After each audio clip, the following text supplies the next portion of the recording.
दोस्तों, ये कहानी है एक ऐसी दूसरी धरती की, एक ऑल्टरनेट अर्थ की, जहाँ पिछले 300 सालों से इंसानों के साथ साथ सुपर ह्यूमन या मेटा ह्यूमन नाम के लोग भी रहते आए हैं। लेकिन करीब 30 साल पहले एक रहस्यमयी स्पेसक्राफ्ट हमारी धरती पर आ गिरा। उसके अंदर था एक छोटा सा बच्चा, वो बच्चा जो बड़ा होकर 3 साल पहले इस दुनिया का सबसे ताकतवर मेटा ह्यूमन बना, सुपरमैन। 3 हफ्ते पहले सुपरमैन ने एक देश बोरावा को दूसरे देश जार पर हमला करने से रोक दिया था, लेकिन उसी कदम ने पूरी दुनिया में टहलका मचा दिया। उस घटना ने उसे हीरो से ज्यादा विवाद का केंद्र बना दिया। और फिर सिर्फ 3 घंटे पहले एक मेटा ह्यूमन जिसे हैमर ऑफ बोरावा कहा जाता था, उसने सुपरमैन पर हमला कर दिया। सिर्फ 3 मिनट पहले सुपरमैन अपनी जिंदगी की पहली लड़ाई हार चुका था। वो बुरी तरह घायल होकर बर्फीले इलाके में गिर पड़ा था। दर्द से कराहते हुए उसने एक तेज सीटी बजाई, वो खास आवाज जिसे सिर्फ उसका वफादार कुत्ता क्रिप्टो पहचानता था। क्रिप्टो तुरंत वहां पहुंचा, अपने मालिक के चारों तरफ उछलता कूदता जैसे कुछ हुआ ही ना हो। सुपरमैन ने कमजोर आवाज में कहा, घर ले चलो। और फिर क्रिप्टो ने उसके फटे हुए केप को दांतों से पकड़ा और उसे खींचते हुए वापस ले गया अपने बेस यानी फोर्ट्रेस ऑफ सॉलिट्यूड तक। वो किला सिर्फ सुपरमैन की डीएनए पहचानने पर ही खुलता था। जैसे ही वो अंदर पहुंचा, वहां मौजूद उसके एआई रोबोट्स ने उसे संभाला, स्ट्रेचर पर लिटाया और तुरंत इलाज शुरू कर दिया। उसे शांत रखने के लिए उन्होंने एक पुराना वीडियो चलाया उसके माता पिता का। दरअसल सुपरमैन का जन्म हुआ था ग्रह क्रिप्टॉन पर। जब क्रिप्टॉन के विनाश का समय आया, उसके माता पिता ने उसे एक स्पेसशिप में बिठाया और धरती की ओर भेज दिया। वीडियो में उसकी माँ की आवाज आई, तुम इस ग्रह पर खुश रहोगे मेरे बच्चे। लेकिन ये संदेश अधूरा था। बाकी हिस्सा उस लंबी यात्रा के दौरान नष्ट हो गया था। इलाज के दौरान सुपरमैन को केंद्रित सौर ऊर्जा से नहलाया गया, वही सूरज की ताकत जो उसे सुपर ह्यूमन बनाती है। कुछ ही घंटों में वो 83% तक ठीक हो गया, यानी फिर से लड़ाई के लिए तैयार। और वो सीधा वापस गया अपने दुश्मन के पास, हैमर ऑफ बोरावा के सामने। हैमर का गुस्सा अभी भी ठंडा नहीं हुआ था। वो सुपरमैन से बदला लेना चाहता था, क्योंकि उसी ने उसके देश की युद्ध योजना को रोक दिया था। तभी इस लड़ाई की असली सच्चाई सामने आई। असल में उस हैमर को नियंत्रित कर रहा था एक खतरनाक और अमीर आदमी, लेक्स लूथर। वही लूथर जिसने पूरा खेल रचा था। वो सुपरमैन की हर चाल जानता था, हर वार को पहले से भांप लेता और उसी ताकत से पलटवार करता। एक बार फिर सुपरमैन को जमीन पर गिरा दिया गया। दूसरी ओर फोर्ट्रेस ऑफ सॉलिट्यूड के आसपास एक महिला इंजीनियर पहुंच चुकी थी, जो लूथर की टीम में थी। लेकिन जैसे ही वो पास पहुंची, किला बर्फ में धंसकर फिर से गायब हो गया। कहानी फिर कट होती है मेट्रोपोलिस शहर की ओर। वहाँ एक आदमी माल अगली को सुपरमैन का टूटा फूटा शरीर मिलता है। उसकी हालत बेहद नाजुक थी। उधर लूथर और उसकी टीम अपनी जीत का जश्न मना रहे थे। हैमर ऑफ बोरावा इंटरडायमेंशनल टनल से होकर लूथर के ऑफिस में पहुंचता है और वहीं असली रहस्य सामने आता है। वो हैमर कोई और नहीं बल्कि एक मेटा ह्यूमन था, जिसे लोग जानते थे अल्ट्रामैन के नाम से। दूसरी तरफ सुपरमैन यानी क्लार्क केंट अपने दिन के काम पर था। डेली प्लैनेट अखबार में उसे उसके दत्तक माता पिता का फोन आया, बेटा तुम्हारा आर्टिकल आज फ्रंट पेज पर है, हमें तुम पर गर्व है। पास में बैठी लोइस लेन मुस्कुराते हुए बोली, अरे बताओ तो सही, सुपरमैन हमेशा इंटरव्यू सिर्फ तुम्हें ही क्यों देता है? इसी बीच बोरावा का तानाशाह भी इंटरव्यू दे रहा था और दुनिया एक नए संघर्ष की ओर बढ़ रही थी। और यहीं से इस कहानी का असली तूफान शुरू होता है। वो दावा कर रहा था कि उसके देश के अमेरिका के साथ बहुत अच्छे रिश्ते हैं और सुपरमैन ने जो किया वो पूरी तरह गलत था। दूसरी ओर लेक्स लूथर अमेरिकी सरकार से मुलाकात कर रहा था। उसने अपने 2 बनाए हुए मेटा ह्यूमन अल्ट्रामैन और इंजीनियर का प्रदर्शन किया और कहा कि अगर जरूरत पड़ी तो वो सुपरमैन को खत्म भी कर सकता है। उसने सुपरमैन को एक खतरनाक एलियन बताया जो दुनिया की राजनीतिक व्यवस्था में दखल दे रहा है। लेक्स ने ये तक कहा कि सुपरमैन के पास एक गुप्त ठिकाना है और उसे पूछताछ के लिए हिरासत में लिया जाना चाहिए। लेकिन सरकारी अधिकारियों ने ये बात मानने से इनकार कर दिया, क्योंकि उनके पास कोई सबूत नहीं था। अब सीन बदलता है लोइस लेन के अपार्टमेंट की तरफ। यहाँ हमें पता चलता है कि लोइस और क्लार्क केंट यानी सुपरमैन एक रिश्ते में है। बस ऑफिस में लोइस उसे छेड़ना पसंद करती है। तुम खुद से ही इंटरव्यू क्यों लेते रहते हो? वो हंसते हुए पूछती है। क्लार्क मुस्कुराते हुए जवाब देता है, तो क्यों ना आज तुम मेरा इंटरव्यू ले लो? ठीक है, लोइस कहती है, चलो अभी करते हैं। वो पूछती है, तुमने बोरोवा का हमला कैसे रोका? क्लार्क बताता है, मैंने बस उनके हमले को रोक दिया, कुछ टैंक नष्ट किए, 2-4 प्लेन गिराए, लेकिन किसी को गंभीर चोट नहीं आई। लोइस आगे पूछती है, क्या तुमने उनके राष्ट्रपति से बात भी की थी? क्लार्क कहता है, हाँ, मैंने उसे अकेले रेगिस्तान में ले जाकर एक कांटेदार पौधे पर बैठा दिया और कहा, अगर तुमने किसी और देश पर हमला किया तो हम फिर मिलेंगे। लोइस उसे घूरते हुए कहती है, मतलब तुमने एक देश में घुसपैठ की, उसके राष्ट्रपति को धमकी दी, जबकि वो देश अमेरिका का सहयोगी है और जिस देश की तुम रक्षा कर रहे थे उसका अमेरिका से कोई अच्छा रिश्ता भी नहीं है। क्लार्क शांत स्वर में जवाब देता है, जार का रिश्ता बेहतर हो रहा है और अगर कोई देश परफेक्ट नहीं भी है तो इसका मतलब ये नहीं कि कोई और देश उस पर हमला करने का अधिकार रखता है। दोनों के बीच ये बहस धीरे धीरे गर्म हो जाती है। लोइस पत्रकार की तरह सवाल करती जाती है और क्लार्क की झुंझलाहट बढ़ती जाती है। आखिरकार वो उठकर कहता है, तुम मुझसे ये सब सवाल कर ही क्यों रही हो? उनका इंटरव्यू वहीं खत्म हो जाता है। क्लार्क अपना सामान उठाता है और चला जाता है। लोइस धीरे से कहती है, मुझे पता था ये काम नहीं करेगा। और वो सिर्फ इंटरव्यू के बारे में नहीं, उनके रिश्ते के बारे में भी कह रही थी। अब सीन बदलता है लेक्स लूथर की तरफ। वो अल्ट्रामैन, इंजीनियर और अपनी गर्लफ्रेंड के साथ फोर्ट्रेस ऑफ सॉलिट्यूड पहुंच चुका है। इस बार किले ने खुद को बर्फ से बाहर निकाला और उन्हें अंदर जाने दिया। अल्ट्रामैन और इंजीनियर सुपरमैन के एआई रोबोट से भिड़ गए। इंजीनियर अपने शरीर के कणों को नियंत्रित करके लड़ रही थी, लेकिन तभी क्रिप्टो, सुपरमैन का कुत्ता, उस पर झपट पड़ा। उसने तुरंत अपने कणों के अंदर क्रिप्टो को फंसा लिया। उधर लेक्स सुपरमैन के खिलाफ सबूत ढूंढ रहा था। वो इस बात को बर्दाश्त नहीं कर पा रहा था कि एक एलियन इंसानों से ऊपर खड़ा है। इंजीनियर की मदद से उसे सुपरमैन के पेरेंट्स का वो अधूरा संदेश भी मिल गया जो उसकी यात्रा के दौरान खराब हो गया था। इसी बीच सुपरमैन को व्यस्त रखने के लिए लेक्स ने एक काइजू मॉन्स्टर को छोड़ दिया। कुछ ही घंटों में वो राक्षस विशालकाय हो गया। सुपरमैन तुरंत वहां पहुंचा सबको बचाने के लिए। उसने एक छोटे पिल्ले को सबसे पहले खतरे से निकाला, फिर राक्षस को जोरदार मुक्का मारा। उसके बाद वो आसमान में उड़ा और राक्षस को रोकने की कोशिश की ताकि वो शहर की इमारतों पर ना गिरे। राक्षस ने मुंह से आग के गोले फेंके, लेकिन सुपरमैन आसमान में ऊपर उठ गया अपनी पूरी ताकत के साथ अगले हमले की तैयारी में। सुपरमैन ने राक्षस की गर्दन पकड़कर उसे ऊपर की ओर धकेल दिया ताकि उसका अगला हमला शहर की तरफ न जाए। तभी अचानक आसमान से कुछ नए हीरो आ पहुंचे, ग्रीन लैंटर्न, हॉक गर्ल और मिस्टर टेरिफिक यानी जस्टिस गैंग। सुपरमैन ने उन्हें समझाया इस जीव को मारना नहीं है, इसे जिंदा बाहर ले जाना है, लेकिन टीम ने उसकी बात नहीं मानी। सबने मिलकर उस काइजू पर हमला बोल दिया। मिस्टर टेरिफिक ने अपने टी स्फीयर्स का इस्तेमाल किया और सीधा राक्षस के दिल पर वार कर दिया। एक जबरदस्त धमाके के साथ वो दानव शहर के बीचों बीच गिर पड़ा, मरा हुआ। सुपरमैन चुपचाप उसके विशाल शरीर को उठाकर शहर से दूर एक सुरक्षित जगह पर रखाया। वो जस्टिस गैंग को जानता था, लेकिन उनका हिस्सा कभी नहीं था। उसी वक्त हर न्यूज चैनल पर ब्रेकिंग न्यूज चलने लगी। लेक्स लूथर का संदेश दुनिया भर में प्रसारित हो रहा था। उसने कहा कि उन्हें सुपरमैन के असली माता पिता का वीडियो मिला है। फिर स्क्रीन पर वो पुराना संदेश चलाया गया, तुम पृथ्वी पर खुश रहोगे, उसके माता पिता कह रहे थे। लेकिन इस बार वीडियो का गुम हुआ हिस्सा भी चलाया गया। पृथ्वी के लोग साधारण हैं, तुम आसानी से उन पर राज कर सकते हो, जितनी जिंदगियां लेनी हो लो, क्रिप्टोनियन विरासत को आगे बढ़ाओ और बिना दया किए राज करो। पूरा संसार स्तब्ध रह गया। लोगों ने सोचना शुरू कर दिया कि शायद सुपरमैन सचमुच उन्हें बचाने नहीं बल्कि उन पर हुकूमत करने आया है। लेक्स लूथर ने चालाकी से सबको उसके खिलाफ कर दिया था। सुपरमैन का दिल टूट गया। ग्रीन लैंटर्न ने पूछा, क्या ये वीडियो असली है? सुपरमैन बोला, मैंने तो हमेशा इसका पहला हिस्सा ही देखा था, मुझे नहीं पता था कि इसमें और भी कुछ है। मिस्टर टेरिफिक ने जांच की, वीडियो में कोई छेड़छाड़ नहीं हुई है, ये पूरी तरह असली है। ये सुनकर सुपरमैन सीधे फोर्ट्रेस ऑफ सॉलिट्यूड की ओर उड़ा। उधर सरकार ने आखिरकार फैसला किया कि सुपरमैन से पूछताछ की जाएगी। बोरोवा का राष्ट्रपति भी अब खुलकर उसके खिलाफ बोलने लगा था। प्रेस कॉन्फ्रेंस के बाद वो सीधे लेक्स लूथर के इंटरडायमेंशनल टनल से गुजरकर उससे मिलने गया। सब एक पॉकेट डायमेंशन के अंदर इकट्ठा थे। वहीं लेक्स लूथर ने भी कहा कि वीडियो बिल्कुल असली है और यही सच्चाई है। सुपरमैन जब अपने किले पर वापस लौटा तो उसने देखा कि उसके सारे एआई रोबोट नष्ट हो चुके हैं। वो हैरान था, आखिर लूथर अंदर घुसा कैसे? उसका वफादार कुत्ता क्रिप्टो भी गायब था। गुस्से में भरा सुपरमैन सीधे लेक्स लूथर के ऑफिस पहुंचा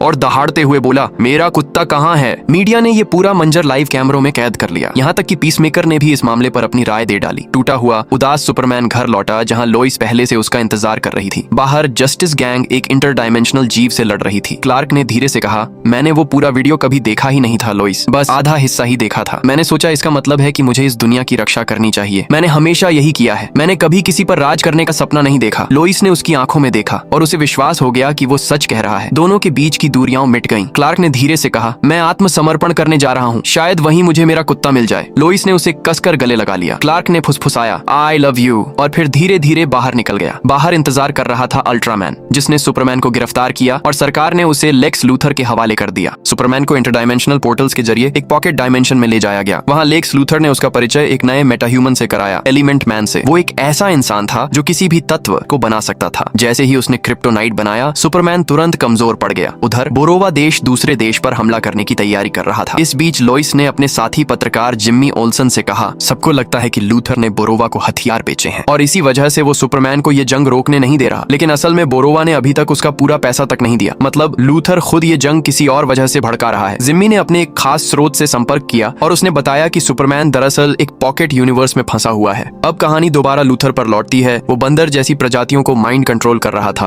और उन्हें इस्तेमाल कर सोशल मीडिया पर सुपरमैन के खिलाफ नफरत फैलवा रहा था। साथ ही सुपरमैन का प्यारा कुत्ता क्रिप्टो भी एक वर्चुअल गेम में फंसाया गया था ताकि वो कुछ कर न सके। उसी पॉकेट डायमेंशन में लूथर ने अपने सारे दुश्मनों को कैद कर रखा था, यहाँ तक कि अपनी पुरानी गर्लफ्रेंड्स तक को। और एलिमेंट मैन का बेटा भी वहीं बंद था। इसीलिए एलिमेंट मैन लूथर की हर बात मानने पर मजबूर था। जिम्मी का वो स्रोत असल में कोई और नहीं बल्कि लूथर की गर्लफ्रेंड ईव थी। वो जिम्मी को पसंद करती थी, लेकिन लूथर के डर से उसे छोड़ नहीं सकती थी। जिम्मी ने पूछा, लूथर और बोरोवा के बीच असली रिश्ता क्या है? ईव ने बस इतना कहा, अगर तुम सबूत ढूंढ लोगे तो खुद जान जाओगे सच्चाई क्या है। उधर सुपरमैन ने एलिमेंट मैन से कहा, अगर तुम ये क्रिप्टोनाइट हटा दो तो मैं तुम्हारे बेटे को बचा सकता हूँ। लेकिन एलिमेंट मैन गुस्से से बोला, चुप रहो। इसी बीच लोइस जस्टिस गैंग के बेस पर पहुंची। ग्रीन लैंटर्न ने कहा, तुम जानती हो सुपरमैन के चश्मे में खास टेक्नोलॉजी है जिससे लोग उसका चेहरा अलग तरह से देखते हैं। लोइस ने जवाब दिया, हाँ, और मैं उसकी असली पहचान भी जानती हूँ। मिस्टर टेरिफिक ने जोड़ा। मैंने उसकी ब्लड स्ट्रीम में जीपीएस नैनोबॉट्स लगाए थे, लेकिन जब वो वहाँ पहुंचा सिग्नल गायब हो गया। इसका मतलब है कि वो किसी पॉकेट यूनिवर्स के अंदर ही है, लोइस बोली। तो फिर हमें वहीं जाना होगा। लेकिन जस्टिस गैंग ने मना कर दिया। वो अब भी उस वीडियो के कारण सुपरमैन पर भरोसा नहीं कर पा रहे थे। ग्रीन लैंटर्न बोला, मैं जानता हूँ वो धरती पर राज करने नहीं आया, लेकिन हम सरकार के खिलाफ नहीं जा सकते। निराश लोइस गुस्से में बाहर निकल गई। तभी मिस्टर टेरिफिक उसके पास आया और बोला, आओ कम से कम देखते हैं वो कहाँ है। वो उसे अपने एयरक्राफ्ट में लेकर सुपरमैन के आखिरी लोकेशन की ओर निकल पड़ा। उधर लेक्स लूथर खुद सुपरमैन से पूछताछ करने आया। उसके साथ था मलिक अली, वही आदमी जिसने पहले कभी उसकी मदद की थी। लूथर ने कहा, सरकार के सवालों के जवाब दो, वरना मैं इस आदमी को मार दूंगा। उसने पूछा, किसने तुम्हें पाला, किसने तुम्हें बनाया? सुपरमैन चुप रहा। लूथर ने बिना झिझक मलिक अली को गोली मार दी। ये देखकर सुपरमैन की आंखें गुस्से में लाल हो गईं, यहाँ तक कि एलिमेंट मैन भी रो पड़ा। लूथर बस मुस्कुराया और बोला, कल फिर मिलते हैं सुपरमैन। वहीं दूसरी तरफ मिस्टर टेरिफिक और लोइस सुपरमैन के ठिकाने पर पहुंच चुके थे। मिस्टर टेरिफिक ने अकेले ही लूथर के सारे गार्ड्स को अपने टी-स्फीयर्स की मदद से धराशायी कर दिया, सिर्फ लोइस की सुरक्षा के लिए। लोइस एकदम हैरान रह गई। वो बस खामोश खड़ी रही और देखती रही कि मिस्टर टेरिफिक किस तरह अकेले लड़ते जा रहे थे। उसने जब उस इंटरडायमेंशनल पोर्टल की जांच की तो तुरंत समझ गया कि ये कितना खतरनाक है। उसने कहा, अगर जरा सी भी गलती हुई तो हकीकत की पूरी दुनिया फट सकती है। अंदर की ओर एलिमेंट मैन अभी भी रो रहा था। उसने सुपरमैन से पूछा, क्या तुम सच में मेरे बेटे को बचा लोगे? सुपरमैन ने सिर हिलाकर हामी भरी। एलिमेंट मैन ने अपने हाथ उठाए और धीरे धीरे क्रिप्टोनाइट को घोल दिया। सुपरमैन ने गहरी सांस ली, लेकिन उसकी ताकत सूरज से आती थी और इस पॉकेट डायमेंशन में तो सूरज था ही नहीं। उसी वक्त मिस्टर टेरिफिक और लॉइस उस पॉकेट यूनिवर्स की सीमा तक पहुंच चुके थे, लेकिन वे अंदर नहीं जा पा रहे थे।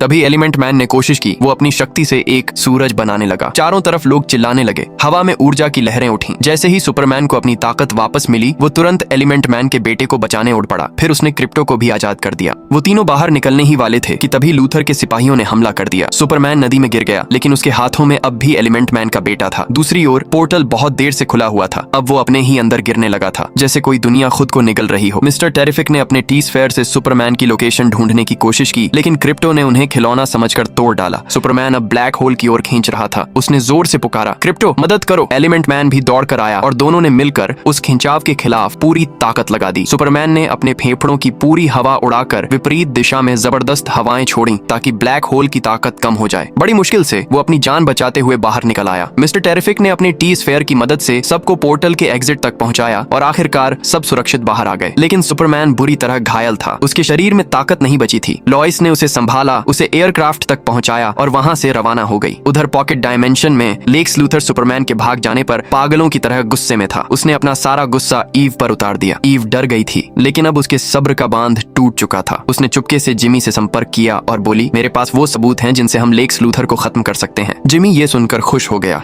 लेकिन पास ही छिपा अल्ट्रामैन सब कुछ सुन चुका था। उसने ईव को पकड़ लिया। अब जिमी के पास सिर्फ उसकी कुछ तस्वीरें रह गईं। इस बीच लॉइस सुपरमैन को उसके घर ले आई, वहीं जहां उसके पालक माता पिता रहते थे। यही वो जगह थी जहां क्लार्क यानी सुपरमैन ने अपना पूरा बचपन बिताया था। तभी लॉइस को जिमी का कॉल आया। उसने कुछ तस्वीरें भेजी और उन तस्वीरों के बैकग्राउंड में लॉइस ने कुछ जरूरी दस्तावेज देखे। उधर लेक्स लूथर ने जानबूझकर अपना पोर्टल एक्टिव किया, लेकिन ऊर्जा के ओवरलोड की वजह से पोर्टल बेकाबू हो गया और असलियत की दीवारें फटने लगीं। ये सब वो जानबूझकर कर रहा था ताकि सुपरमैन इस तबाही में फंसा रहे और इसी बीच दो देशों के बीच युद्ध छिड़ जाए। अगली सुबह सुपरमैन को आखिर होश आया। उसके पिता ने मुस्कुराते हुए कहा, पहली बार तुम्हें इतना लंबा सोते देखा है। दोनों ने बैठकर बात की, उस मैसेज के बारे में जो सुपरमैन को उसके जैविक माता पिता से मिला था। पिता ने कहा, बेटा, माँ बाप ये तय नहीं करते कि बच्चा जिंदगी में क्या बनेगा। तुम्हारे अपने फैसले, तुम्हारे अपने कर्म ही तय करेंगे कि तुम कौन हो और क्या बनोगे। इतना सुनते ही क्लार्क ने टीवी की ओर देखा, जहाँ दो देशों के बीच युद्ध की खबर चल रही थी। उसकी आंखों में फिर वही संकल्प झलकने लगा और उसने महसूस किया कि अब वक्त आ गया है एक बार फिर उड़ने का।